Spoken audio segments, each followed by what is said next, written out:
आप देख रहे हैं अनहोनी। अनहोनी में आज की कहानी हमारे साथ शेयर की है अर्जुन जी ने। तो चलिए बढ़ते हैं आज की इस कहानी की ओर। साल 1999। उस समय मेरी उम्र महज 19 वर्ष की थी और उस समय मैं कोई काम नहीं करता था। दिन भर हम सभी दोस्त इधर उधर खेलकर बिताने के बाद अंधेरा होते ही हम सभी दोस्त गांव के चौपाल पर बैठकर बातें किया करते थे। ऐसे ही एक शाम हम सभी दोस्त बातें कर रहे थे कि तभी मेरे एक दोस्त मदन ने कहा, यार तुम लोगों को भूतों से डर लगता है क्या? मदन के ये पूछने पर मैंने जवाब दिया, नहीं भाई, मुझे भूत से डर नहीं लगता। तुझे लगता है क्या? इस पर मदन ने कहा, हाँ यार मुझे लगता है। मदन के ये बोलते ही हम जोर जोर से हंसने लगे कि तभी मेरे एक और दोस्त अब्दुल ने कहा, यार तुम लोग हंस क्यों रहे हो? मैं भी तो डरता हूँ भूतों से। इस पर मैंने अब्दुल से कहा, क्या यार अब्दुल, तू भी मदन की तरह बातें कर रहा है? अभी हम बातें कर ही रहे थे कि तभी काफी देर से हमारी बातें सुन रहे बिरजू काका चलकर हमारी ओर आए। बिरजू काका हमारे ही गांव के रहने वाले हैं।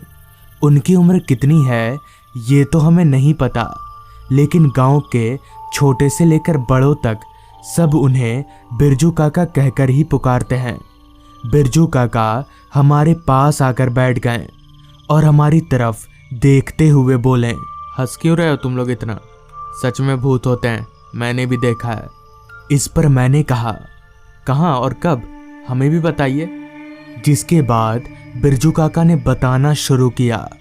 आज से काफी साल पहले जब हमारा गांव काफी छोटा और कम आबादी वाला हुआ करता था, तो उस समय मेरी शहर में एक सब्जी की दुकान थी।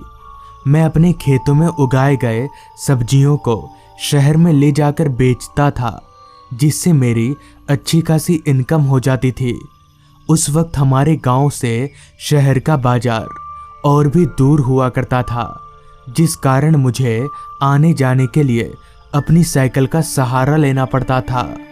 मैं सुबह 6 बजे अपनी सब्जियों को साइकिल में लाद कर शहर जाता और सारे सब्जियों को बेचकर रात के 9 बजे तक गांव वापस लौट आता। उस समय रात के 9 बजना यानी काफ़ी रात, जिस कारण मेरे वापस लौटते समय रास्ते पर मुझे दूर दूर तक इंसान तो दूर कोई परिंदा तलक भी दिखाई नहीं पड़ता था। खैर, एक दिन हुआ कुछ यूं था कि सुबह से ही मेरी सब्जी अच्छी नहीं बिक रही थी, जिस कारण शाम तक मेरे पास काफ़ी सारी सब्जियां बच गईं। उन बचे हुए सब्जियों को देखकर मुझे काफ़ी चिंता हो रही थी कि मैं इतने सारे सब्जियों का क्या करूँगा। रात तक तो सभी सब्जियां खराब हो जाएंगी। जिसके बाद मैंने अपनी घड़ी में वक्त देखा तो वक्त हो रहा था रात के 9 बजे का। इस पर मैंने अपने मन ही मन में कहा, कुछ देर रुक कर और देखता हूँ, शायद सब्जी बिक जाए। मगर इसका कोई फायदा नहीं हुआ, क्योंकि आधा घंटा और रुकने के बाद भी मेरी सब्जियां नहीं बिकी। शायद उस दिन मेरा नसीब ही ठीक नहीं था। खैर, ठीक रात के 9:30 बजे मैंने अपना दुकान बंद किया और साइकिल लेकर घर की तरफ आगे बढ़ने लगा। कुछ दूर साइकिल चलाने के बाद मैं शहर के रास्ते से अलग गांव वाले रास्ते पर पहुंचा, तो वो रास्ता पूरी तरह से अंधेरे में डूबा हुआ था। और ऐसा हो भी क्यों ना, उस समय हमारे गांव में ना तो बिजली की कोई सुविधा थी और ना ही रास्ते पर लाइट की रोशनी का एकमात्र जरिया जो चांद थी, उसकी भी रोशनी रास्ते के किनारे लंबे लंबे पेड़ होने के कारण रास्ते तक पहुंच नहीं पा रही थी। इस पर मैंने अपना टॉर्च निकाल कर जलाया। मेरे टॉर्च जलाते ही टॉर्च की रोशनी को घने अंधेरे ने चारों तरफ से घेर लिया।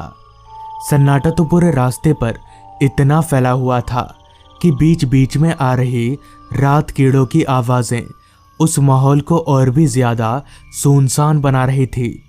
पूरे रास्ते पर दूर दूर तक मेरे अलावा इंसान तो दूर जानवर तलक भी दिखाई नहीं दे रहा था।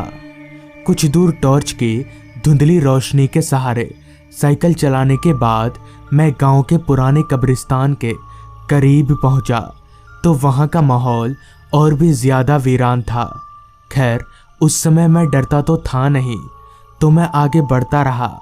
अभी मैं आगे बढ़ ही रहा था कि तभी मुझे कहीं से रोने की आवाज़ सुनाई पड़ी। उस रोने की आवाज़ को सुनकर मैं एकदम से हैरान हो गया कि भला इतनी रात गए इस कब्रिस्तान के पास कौन होगा। अभी मैं ये सोच ही रहा था कि तभी वो रोने की आवाज़ और तेज हो गई। फिर जब मैंने अपनी निगाहें उस आवाज़ की ओर घुमाई तो मैंने देखा कि आगे रास्ते के बीचों बीच एक औरत खड़ी होकर रो रही है।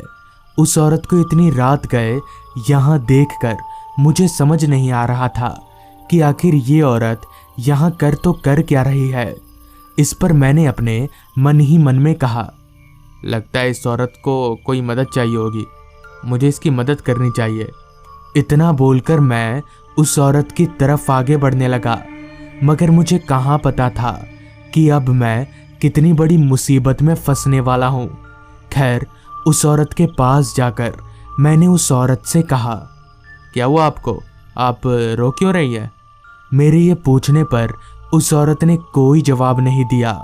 वो औरत उल्टी तरफ चेहरा करके खड़ी थी, जिस कारण मुझे उसका चेहरा दिखाई नहीं पड़ रहा था। उस औरत से कोई जवाब ना मिलने पर मैंने दोबारा उस औरत से कहा, क्या बात है, कोई परेशानी है क्या आपको? लेकिन मेरे इस बार बोलते ही उस औरत ने अपना सिर पकड़कर एकदम से पीछे घुमा दिया कि मानो उसका सर धड़ से जुड़ा ही ना हो। फिर जब मैंने अपनी निगाहें उसकी शक्ल की ओर घुमाई तो मेरे पैरों तले जमीन निकल गई और मेरा सर घूमने लगा, क्योंकि उस औरत का चेहरा मौत से भी ज्यादा डरावना था और उसकी आंखें सफ़ेद चमक रही थी और साथ ही साथ उसके मुंह से खून भी टपक रहा था। ये देखकर मैं समझ गया कि ये कोई औरत नहीं बल्कि चुड़ैल है और अब ये मुझे मारकर मेरा खून पी जाएगी। अभी मैं अपनी साइकिल लेकर वहाँ से भागने ही वाला था कि तभी उस चुड़ैल ने एकदम से मेरा साइकिल पकड़ लिया। उस चुड़ैल ने मेरी साइकिल को इतनी ज़ोर से पकड़ा था कि मेरी साइकिल टस से मस नहीं हो रही थी कि तभी उस चुड़ैल ने मुझे साइकिल समेत उठाकर ज़मीन पर पटक दिया। उसने मुझे इतनी ज़ोर से पटका था कि मेरे सर पर काफ़ी चोट आई और मैं वहीं पर बेहोश हो गया। फिर जब मेरी आंख खुली तो मुझ पर 2-3 लोग पानी के छींटे मार रहे थे। फिर उन लोगों से पूछने पर पता चला कि वो मुझे मारने ही वाली थी कि तभी कारखाना से घर लौटते समय इन लोगों ने मुझे देख लिया और मेरी जान बचा ली। तो इस तरह से उस रात मैं मरते मरते बचा। बिरजू काका की पूरी आप बीती खत्म होते ही मैंने जब अपनी घड़ी में वक्त देखा तो वक्त हो रहा था रात के 10 बजे का, जिसके बाद मैं फटाफट से उठा और बिरजू काका को आता हूँ बोलकर घर की तरफ आगे बढ़ने लगा। मेरा घर गांव की चौपाल से थोड़ी ही दूरी पर था, तो मुझे घर पहुंचने में करीबन 10 मिनट का वक्त लगने वाला था। रास्ते पर आगे बढ़ते वक्त मुझे बार बार बिरजू काका के बताए गए बातें ही दिमाग में घूमे जा रही थी। रास्ता भी पूरी तरह से सुनसान और अंधेरे में डूबा हुआ था। अभी मैं आगे बढ़ ही रहा था कि तभी मुझे किसी के अपने साथ चलने की आहट महसूस हुई। तो उस आहट को महसूस करके मैं जब पीछे मुड़ा तो मेरे हाथ पैर जोर जोर से कांपने लगे, क्योंकि ठीक मेरे पीछे एक काली परछाई थी जो मेरे पीछे पीछे चल रही थी। उस काली परछाई को देखकर मैं इतना डर गया कि मैंने दौड़ लगा दी और सीधे अपने घर जाकर ही रुका। तो दोस्तों, ये थी आज की कहानी।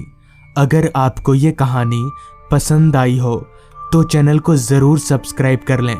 तो मैं आपका दोस्त आर्यन जल्द ही मिलूंगा आपसे ऐसी ही एक कहानी के साथ।